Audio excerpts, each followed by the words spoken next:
एक समय था जब देश को आजाद करने की जरूरत थी, तो इसी तरह से लड़ाई अपने पूर्वजों ने लड़ी, अनेक लोगों ने अपनी जान गंवाई। उस समय लोकतंत्र हासिल करने की लड़ाई थी, और आज एक लड़ाई दूसरी ओर है जो लोकतंत्र खत्म करने की बात हो रही है। जब 272 से सरकार बन रही है और 400 का नारा दे रहे हैं, तो 400 का नारा देने का मतलब यह है कि आने वाले समय में चुनाव को खत्म करना है, लोकसभा अपने लोकतंत्र को खत्म करना है और संविधान को खत्म करना है, इसलिए 400 पार का नारा दे रहे हैं। और अनेक इनके नेता लोग अपने भाषणों में अपने मुंह से ये बात को कह चुके हैं। इसलिए मेहरबानी करके ये मात्र एमपी बनाने का चुनाव नहीं है, ये अपने बच्चों के भविष्य का चुनाव है। आने वाले समय के अंदर आप देखोगे, जिस तरह से मेरे भाई एक अभी बात करके गए हैं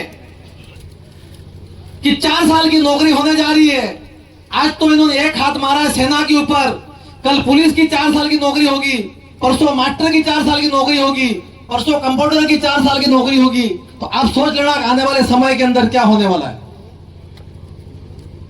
बांसवाड़ा डूंगरपुर के जो प्रत्याशी बैठे हुए हैं, हम जो जनरल कास्ट के सामान्य वर्ग के लोग अनेक बैठे हुए हैं यहाँ पर, हमको इनके नाम से डराया जाता है कि बाप पार्टी जीत जाएगी तो गजब हो जाएगी, और हम सीना तान के बात करते हैं कि हम तो 24 घंटे आदिवासी के अंदर रहते हैं, साथ में जन्म लिया, साथ में मरते हैं और साथ में ही रहते हैं। हमको इनसे कोई खतरा नहीं है। आजादी के 70 साल में अगर आदिवासी के बीच में अगर किसी कौम को नहीं रहने आता है, तो यह समस्या आदिवासी की नहीं है, जिसको नहीं रहता उसकी समस्या है। और पिछले चुनाव में आपने देखा इनके 2 उम्मीदवार जीते थे, अभी 3 उम्मीदवार जीते हैं। हमारे बड़े भाई बैठे हुए हैं, बड़े तो नहीं होंगे, मेरे से छोटे होंगे शायद, पिछले चुनाव में जो जीते थे।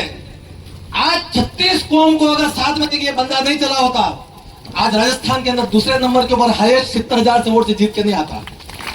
लोग तो एक बार जो मेंबर बनता है उसको दूसरी बार मेंबर नहीं बनाते हैं। ये कोई छोटी बात नहीं है, बहुत बड़ी बात है। और मैं आपको एक बात और बोलना चाहता हूं, मेरे भाई हरि सिंह जी आप बैठे हुए, अपने कांग्रेस के अंदर किसी राजपूत का कभी अपमान हुआ क्या? आज वो रूपाला क्या कह रहा है कि राजपूतों ने अपने बेद बेटियों को मुगलों से रोटी बेटे का व्यवहार किया, और राजकोट के सारे राजपूत इकट्ठे होकर कसम खाई, और ये चिंगारी ठेठ यूपी तक लगी है, और एक लोटे के अंदर नमक डाल के कसम खाई है कि हम कोई राजपूत समाज के लोग बीजेपी को वोट नहीं देंगे।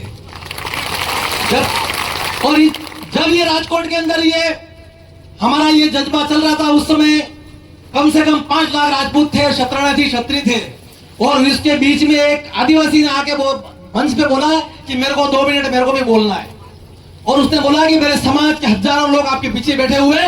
और जब मणिपुर के अंदर हमारे बेन बेटी की घटना हुई थी, तो यही करणी सेना और यही राजपूत समाज के लोगों ने हमको कंधे से कंधा मिला के हमारा साथ दिया।